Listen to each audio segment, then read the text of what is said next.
Hello everyone and welcome back for another craft kit tutorial for teens. This month we are doing felt hand warmers. Keep your hands warm during these cool winter months.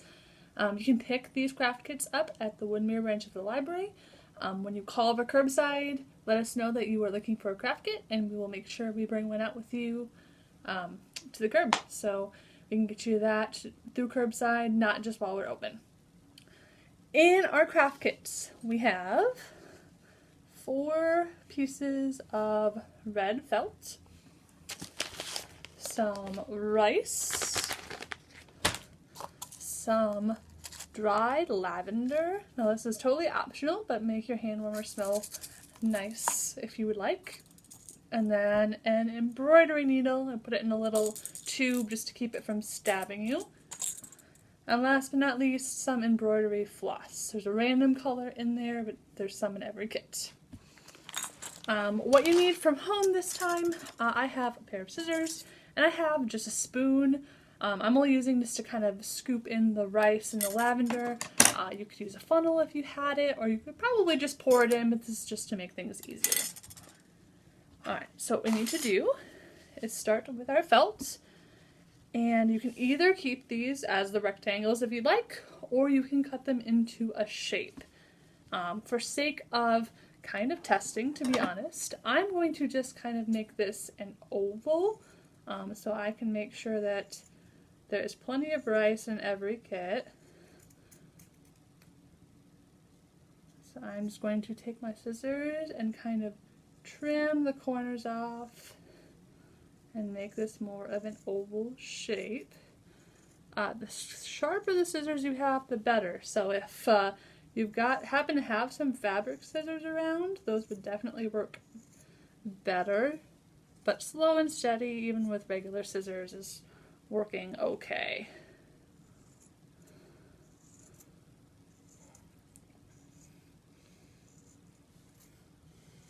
Okay, take a look at that. Alright, so yeah, sure.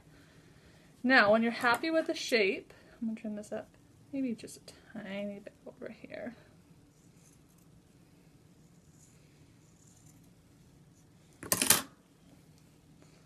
When we're happy with the shape, you want to take your other pieces and use those kind of as a template to make all of your shapes the same. Now you could trace this if you wanted to. What I'm going to do is just hold it on there and use the scissors to just kind of make them the same.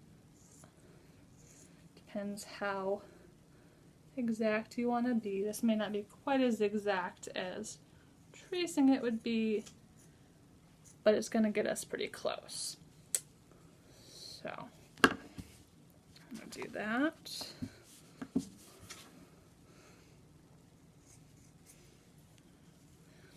Now when you're picking a shape, I would maybe recommend keeping it pretty simple. You're going to have to sew and stuff this. So you don't want to make it too complicated, or it might be kind of hard to sew and to get the rice into all the little nooks and crannies. So maybe squares, ovals, heart might still be okay. Heart was one that I was thinking of, but I wanted to kind of test out the limits of the rice that we have. I would stay away from super complicated things. I think like stars or triangles might be a little harder to get into the corners of your design. So there's my second oval. I'm going to go ahead and cut the other 2, and I will be back and we will continue from there. Okay, I am back with my ovals. I went ahead and used that first one as a template, and then just kind of went back through and kind of cleaned up some of the rough spots. I did switch to my fabric scissors just for my own sanity. Definitely a good investment if you do a lot of crafts with felt or fabric. Alright, so all 4 of these are cut out and ready to go. Go ahead and put 2 of those aside for now, because we don't need all 4. And take 2 of them, and we will start our sewing. So your embroidery thread here. We're going to take about half of it. Well, maybe not quite half. About an arm's worth. So I'm going to kind of stretch out from arm to arm and use about that much. Should be enough for you. Alright, and then at one end you want to tie a knot. Obviously we've got just a basic knot. I usually do loop that tail around a few times just to kind of really make sure we get a good knot there. Roll it down towards the end. And then I'm going to do another knot on top of it just to really make sure we've got a steady foundation for our sewing. Same thing, rolled it a couple times, and now we've got a pretty substantial knot. Alright, take your needle and a tube and go ahead and get that out and thread your needle, the other end that you did not tie your knot in, through the top. Now I am by no means an experienced seamstress or sewer, but we're going to use a pretty basic stitch and I'll give you a good intro to hand sewing in a pinch. So you want a little bit of a tail there, just to make sure that you don't accidentally pull your thread all the way through. And then you want to line up your shapes so that they are even and go through both layers of fabric just a little tiny ways from the edge there. I'd say maybe 1/4 of an inch, and pull that all the way through. And then we're going to do something called a whip stitch. So a whip stitch is just going around the outside of your fabric, and we want to do these fairly close together because we want to make sure that that rice is not going to fall out. So you go around the outside of the edge. So from this angle, we would go around back,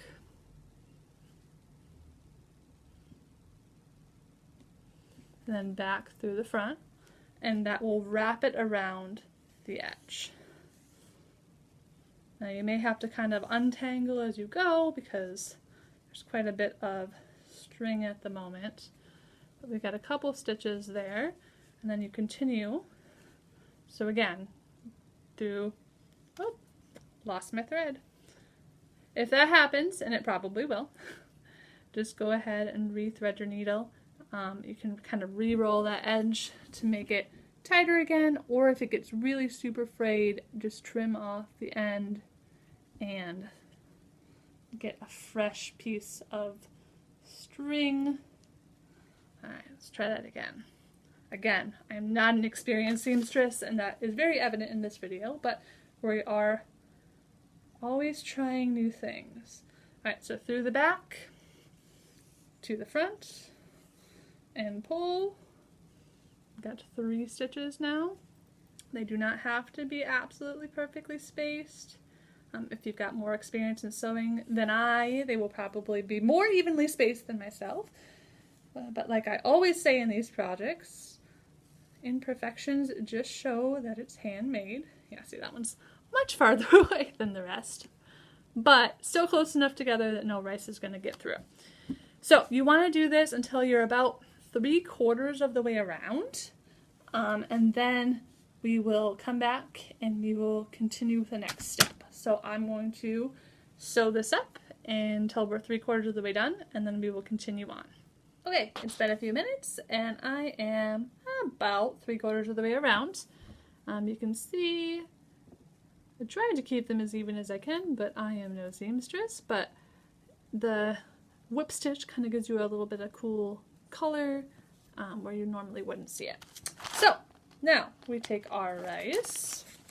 This is where the spoon is going to come into play if you have one, because we are going to fill this with rice.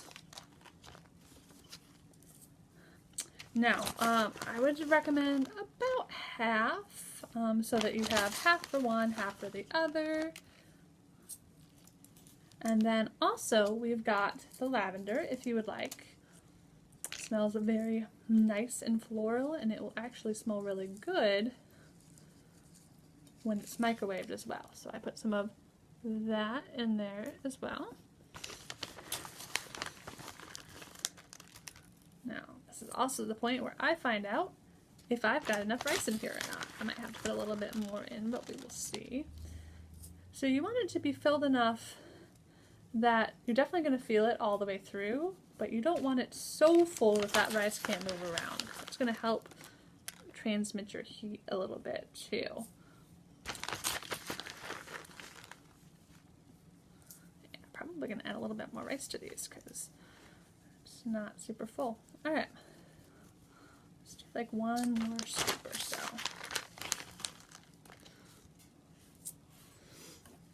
Now if there's not enough rice in here for your comfort level, if you've got rice at home, this is just regular dry long grain rice. It's nothing fancy, so you can definitely just add some more if you want yours a little more densely filled than we give you enough rice for. I would probably go through these kits and add a little bit more because I am using quite a bit more than it originally recommended. Okay, so I think I'm good with that because it's going to kind of fill out once I'm done. So once you get that rice in and the lavender in, you can kind of shake it up a little bit if you want. And then, that smells nice. You want to sew the rest of the way around this.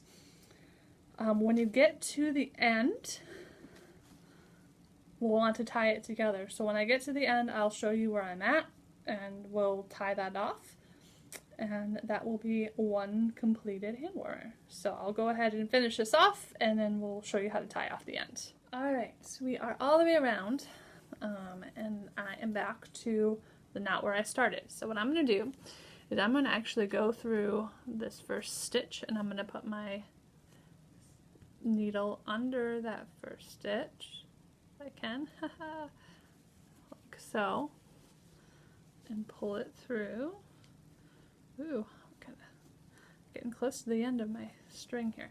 Alright, so you have a loop, and then I'm going to wrap it around a couple times, kind of like we did before. So we have a couple loops there, and then pull that down and tight. And then just to make it extra secure, I'm going to take my end string and tie it to the start string.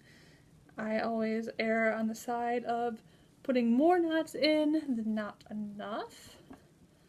Now, a few things I learned while doing this. If you are going to do a larger shape that uses the majority of the fabric, like I did, you might start with a little bit more string than an arm's worth. Do that plus another half an arm's worth perhaps, because I didn't have a whole lot left.